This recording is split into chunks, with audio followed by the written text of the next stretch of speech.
Whoa. So there's the whole stash. Missing, or perhaps AWOL is a better way to put it, is the large movie novel, photo novel of the film that was released in 1979. I also had the calendar, infamous alien calendar that somebody made. There's Heavy Metal's Alien, the Illustrated Story. That's actually a library copy reader of the young person's Alien. Has no profanity in it or descriptions of too much slime and gore. Underneath the two figures there is the copy I brought at Peter's Groceries. The Alan Dean Foster novelization. That has the, I believe it has some profanity in it. At least. Little Galoob, Derelict, and then the Alien soundtrack on cassette. And yes, I would sit there and listen to the movie soundtrack and read my Alien books. Do kids still do that? Purchased at the music department at JCPenney in Shoppingtown Mall. Probably August 1979. I bet the receipt's inside the cassette box. Very rightfully regarded as one of the best soundtracks ever, even if they didn't actually use it. There's my DVD set that has the director's cut and the theatrical cut.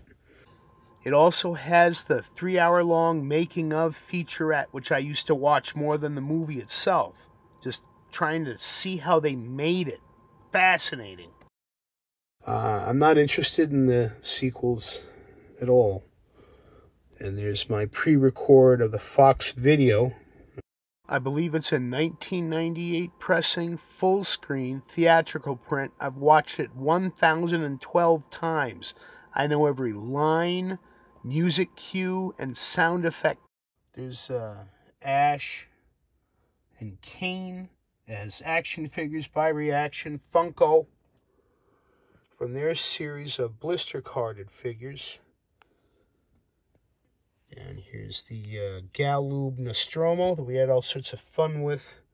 The Great Book of Alien, which I got an A in sculpture just for bringing it to class one day, essentially. And talking about my influences as sculptures that occupy space and you walk around them. We were asked to define sculptures, and that's what I came up with. They occupy space, and I was thinking specifically of the space jockey there and the derelict.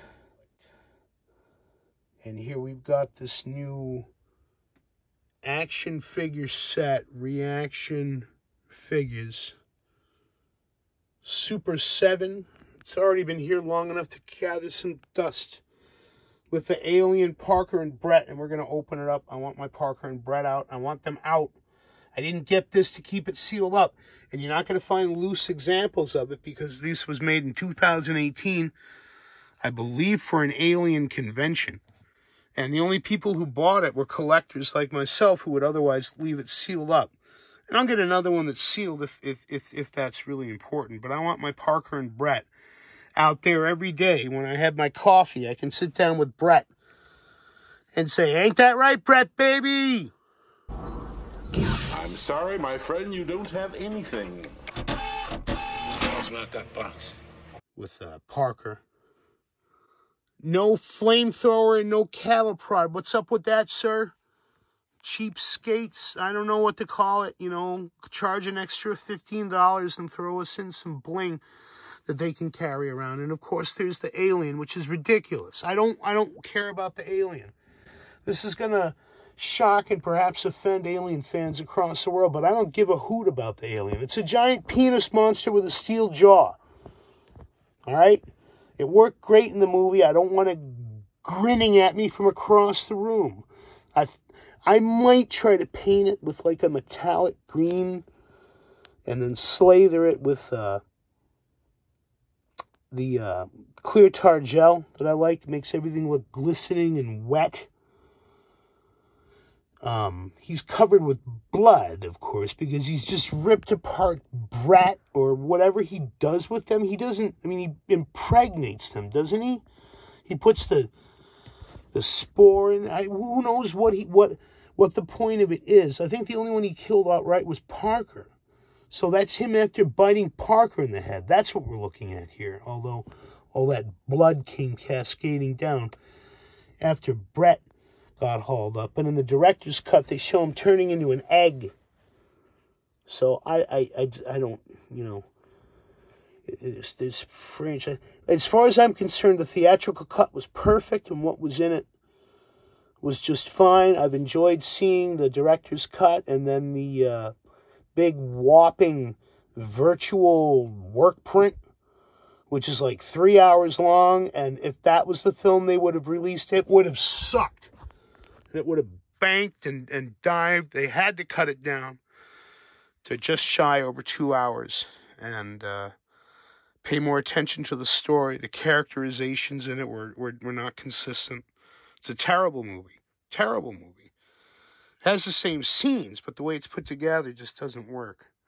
And of course on my channel there's this little alien thing that I made just with like odd clips. I was sick. I had pneumonia.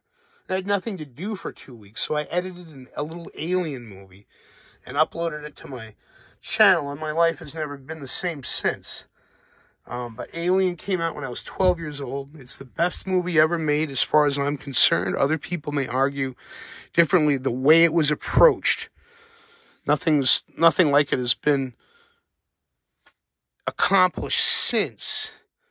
And one of the things that made it work is that we believed in the real world hardware of the alien universe, or we wouldn't have bought the penis monster with the steel jaw.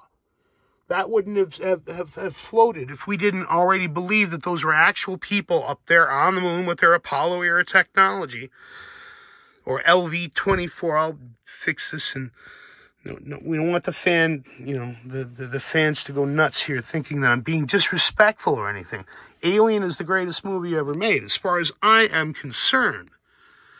Cultural funnel, everything that came before it was poured in and distilled down into what became Alien. And it's a classic that has withheld the test of time. And like I said, we wouldn't believe it if it wasn't for the real-world mechanics that it appears to depict. It's all movie stuff, whatever. But the people who kept it going were Parker and Brett, the rude mechanicals down there in engineering with their six-pack. Let's bust them open. Miles and miles and miles.